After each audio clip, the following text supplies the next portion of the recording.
প্রিয় নবম দশম এসএসসি শিক্ষার্থীরা আসসালামু আলাইকুম। আশা করি সবাই ভালো আছে। সালামের উত্তর দেওয়া যায় অবশ্যই কমেন্ট বক্সে সালামের উত্তর দিয়ে 90টা নিয়ে নাও।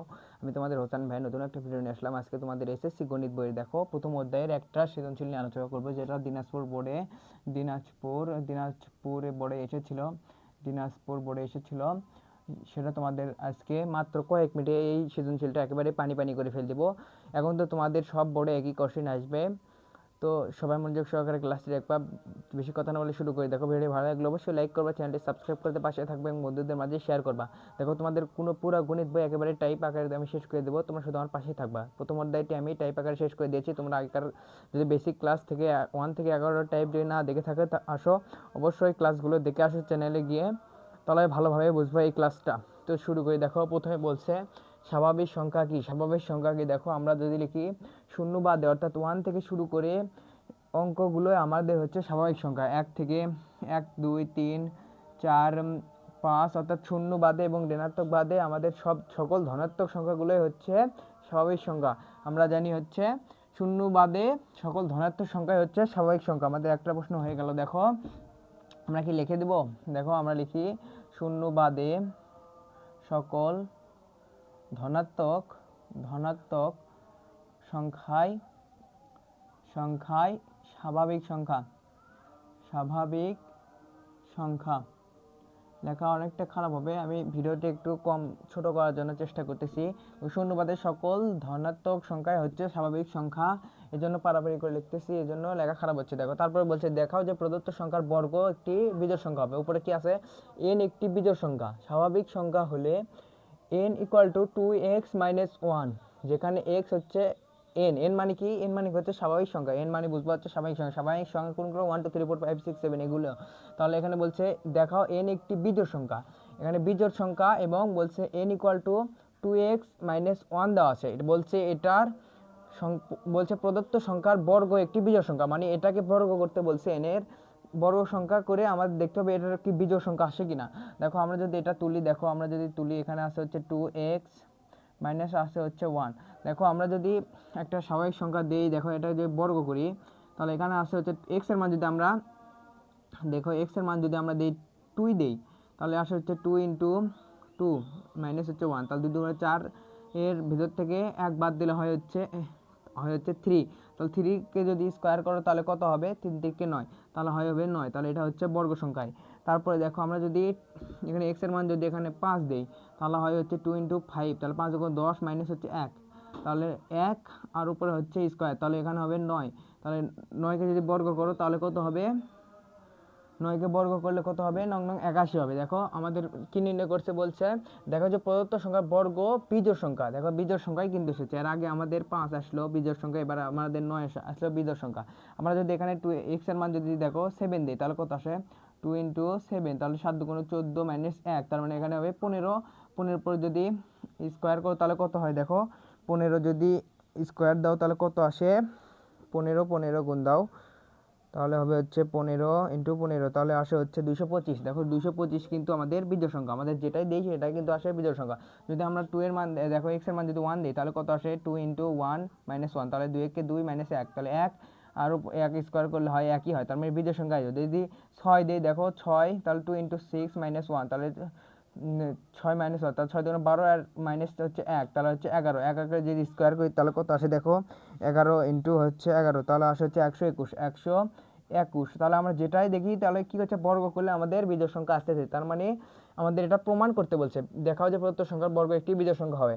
তো আমরা প্রথমে তুলি, দেখো প্রথমে আসে হচ্ছে 2x minus x, 2x minus 1 এটা বর্গ করছি। দেখো এখন কিন্তু আমাদের একটা সূত্র পড়ে গেছে। তাহলে সূত্র কি, দেখো এটা যদি a ধরি, এটা যদি a ধরি, এটা যদি b ধরি, তাহলে a plus b whole a minus b whole স্কোয়ারের সূত্র পড়ে গেছে। তাহলে a minus b whole square সূত্র কি, a square minus 2ab plus b square. দেখো তাহলে এখন আমরা a b আমরা মান বসিয়ে দিই। দেখো a স্কোয়ার মানে কি, এখানে 2x এর ওপর হচ্ছে হোল স্কোয়ার, এখানে মাইনাস হবে 2, আর এর মান কত 2x, 2x, তারপর ইন্টু হচ্ছে b এর মান কত 1, এখানে প্লাস হচ্ছে বি স্কোয়ার মানে কি 1 স্কোয়ার। দেখো এটা যদি এখন আমরা ক্যালকুলেশন করে, দেখো 2 2 4, এখানে x এর মান হচ্ছে x স্কোয়ার মাইনাস হচ্ছে 2 2 4 x ইন্টু হচ্ছে 1, তাহলে 4x হবে, এখানে 4x প্লাস এখানে হবে 1।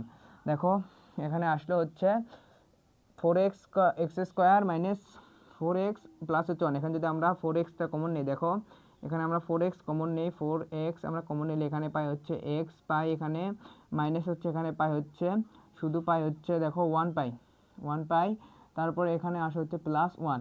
দেখো আমাদের কিন্তু হয়ে গেছে। এখন যদি আমরা এখানে একটা সংখ্যা দিই, যে কোনো একটা সংখ্যা বসাই, তাহলে কিন্তু আমাদের উত্তর হয়ে যাবে। দেখো এখন যদি আমরা এটাকে যদি এখানে যদি x এর মান যদি আমরা 2 দিই, তাহলে কত আসে দেখো 4 দুগুণ 4, এখানে x এর মান 2 দিলে এখানে হয় 4 দুগুণ 8, আর এখানে হয় 2 দিলে তাহলে 2 এর ভিতরে 1 বাতিল 1, তাহলে এখানে হয় হচ্ছে 1, তাহলে 1 হবে প্লাস হচ্ছে 1, তাহলে 8 একে 8, আর 1 যোগ করলে হয় 9, তাহলে এখানে হয় হচ্ছে 9। দেখো আমাদের বিজোড় সংখ্যায় কিন্তু এসেছে। আবার আমরা 8 এর এখানে যদি x এর মান যদি 6 দিই, দেখো x এর মান যদি 6 দিই, তাহলে 4 ইন্টু হবে এখানে 6 হবে, আর 4 6 এখানে 24, তাহলে এটার মান পেলাম হচ্ছে 24। আর এখানে যদি 6 দিই তাহলে কয় হবে, 6 মাইনাস 1, তাহলে এখানে হবে 5, তাহলে এখানে 5 আর এখানে যোগ হবে 1, তাহলে 5 24 কত হয় দেখো 4 5 20, শূন্য হাত থাকে হচ্ছে 2, 5 যোগ 10 11 12, এখানে 120 হয়, আর যোগ হচ্ছে 1, তার মানে হচ্ছে 1। দেখো এটা কিন্তু আমাদের 121 হলো, তার মানে আমাদের সবসময় কিন্তু বিজোড় সংখ্যা আসছে, তার মানে আমাদের প্রমাণ হয়ে গেছে। এখন আমাদের কি লিখতে হবে দেখো, এখন আমাদের লিখতে হবে অতএব x ইন্টু, দেখো লিখতে হবে x into 4x into x minus 1। দেখো এ পর্যন্ত আমাদের কিন্তু জোড় সংখ্যা আসছে সব সময়, তার মানে অতএব 4x ইন্টু এটা জোড় সংখ্যা প্রমাণিত, অতএব। এবং দেখো তার সাথে যদি আমরা 1 যোগ দিই, এখন আমরা পুরোটা যদি দিই, তাহলে আসা আসবে 4x ইন্টু হচ্ছে x মাইনাস 1, এটা হচ্ছে প্লাস 1। অতএব এখানে যদি এটা যদি ক্যালকুলেশন করি, আমাদের কি আসবে, এটা হবে হচ্ছে বিজোড় সংখ্যা, অর্থাৎ আমি x এর মান যেটাই বসাই না কেন আমাদের সবসময় বিজোড় সংখ্যায় আসবে। তো এটাই হচ্ছে প্রমাণিত, আমরা দেবো এখানে প্রমাণিত।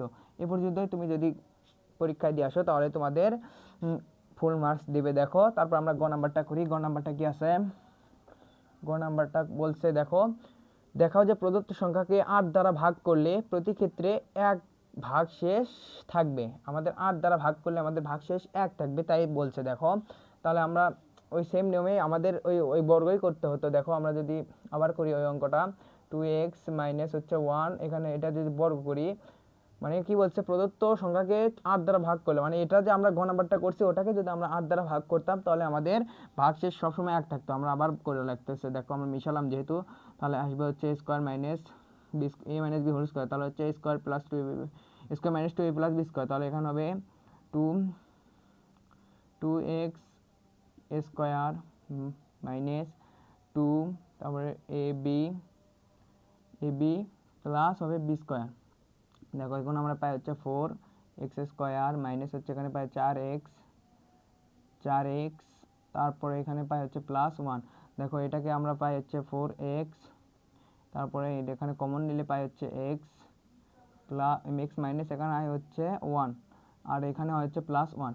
দেখো আমাদের কি বলছে, এখানে যদি একে যদি আমরা 8 দ্বারা ভাগ করি, তাহলে আমাদের বিজোড় কি করবে, প্রত্যেক ক্ষেত্রে ভাগশেষে 1 থাকবে। কিভাবে, দেখো আমরা যদি এখানে 4 x এর মান যদি আমরা 3 দিই, তাহলে এখানে কত আসে, 4 গুণন 3, তাহলে 4 3 4 12, এখানে পাই 12, এখানে হচ্ছে 3 দিয়েছি, তার মানে 3 মাইনাস 1, তাহলে এখানে হবে হচ্ছে 2, তাহলে 12 গুণন 2, আর যোগ হচ্ছে 1, তাহলে 12 দুগুণ 24, আর একে যোগ করলে হয় 25। তাহলে 25কে যদি আমরা 8 দ্বারা ভাগ করি, দেখো 25কে যদি আমরা 8 দ্বারা ভাগ করি, তাহলে কত আসে, 3 8 24, 3 8 24 আসে, আর ভাগশেষ আসে হচ্ছে 1 আসে। দেখো প্রতি ক্ষেত্রে কিন্তু ভাগশেষ আমাদের একই আসে, তার মানে আমাদের এ পর্যন্ত হয়ে গেছে। তোমরা এ পর্যন্ত করার পরে তোমরা বলবা যে অতএব এটার সাথে যদি আমাদের এই প্রদত্ত সংখ্যাকে যদি 8 দ্বারা ভাগ করে প্রতি ক্ষেত্রে ভাগশেষে 1 আসবে, প্রমাণিত, এটাই বলবা। দেখো x এর মান যদি এখন আমরা যে কোন সংখ্যায় দিই না কেন আমাদের ভাগশেষ একই আসবে। যদি এখন আমরা দিই x এর মান দেখো 5 যদি দেই, তাহলে এখানে আসে হচ্ছে 4 ইন্টু 5, তাহলে 4 5 এখানে হবে 20, আর হবে এখানে হবে তাহলে 5 মাইনাস 1, তাহলে এখানে হবে হচ্ছে 4, আর এখানে হবে যোগ 1, তাহলে দেখো 4 আছে, 4 20 80 হয়, 80 যোগ 1, তার মানে এখানে হয় হচ্ছে 81 হয়। দেখো 4 20 80 হয়, যোগ হচ্ছে 1, তার মানে এখানে হয় হচ্ছে 81। তার মানে আমাদের কত দ্বারা এখন 81কে ভাগ করতে হবে 8 দ্বারা। দেখো আমরা যদি 81কে 8 দ্বারা ভাগ করি তাহলে কত আসে, দেখো 8 10 80, 8 10 বার যায়, তাহলে এখানে হয় হচ্ছে 80, আর ভাগশেষ থাকে হচ্ছে 1। আমরা এক্স এর মান এখন যেটাই দেই না কেন ভাগশেষ থাকবে 1। তো আমাদের হয়ে গেছে। দেখো এখন আমরা যদি অতএব দিয়ে আমরা যদি প্রমাণ করি তাহলে বলবে, দেখো অতএব 8 দ্বারা ভাগ করলে, অতএব প্রদত্ত সংখ্যাকে প্রদত্ত প্রদত্ত সংখ্যাকে সংখ্যাকে 8 দ্বারা ভাগ করলে ভাগশেষ 1 থাকবে, প্রমাণিত। তোমরা যদি এ পর্যন্ত করে যদি তোমরা এটা যদি লিখে দাও তাহলে তোমাদের উত্তর হয়ে যাবে। দেখো, তো এ পর্যন্ত লিখলে তোমাদের উত্তর হয়ে যাবে। দেখো, আশা করি বুঝছো। ভিডিও ভালো লাগলে অবশ্যই লাইক করবা, চ্যানেলটি সাবস্ক্রাইব করে দিয়ে পাশে থাকবে এবং বন্ধুদের মাঝে শেয়ার করবা। এবং তোমার যদি বুঝতে সমস্যা হয় অবশ্যই কমেন্ট বক্সে জানাবা। এবং তুমি যদি বেসিক ক্লাসগুলো না দেখে থাকো, আগেকার ক্লাসগুলো দেখে আসো, তাহলে ভালোভাবে বুঝবা এই ক্লাসটা। তো এভাবেই তোমাদের পুরো গণিত বই একেবারে শেষ করে ফেলে দেবো। তোমার শুধু আমার পাশে থাকবা, ভিডিওতে লাইক করে চ্যানেলটি সাবস্ক্রাইব করে দিয়ে পাশে থাকবা। পরবর্তী ক্লাসে দেখার আমন্ত্রণ জানিয়ে আজকে বিদায় নিচ্ছি। আসসালামু আলাইকুম।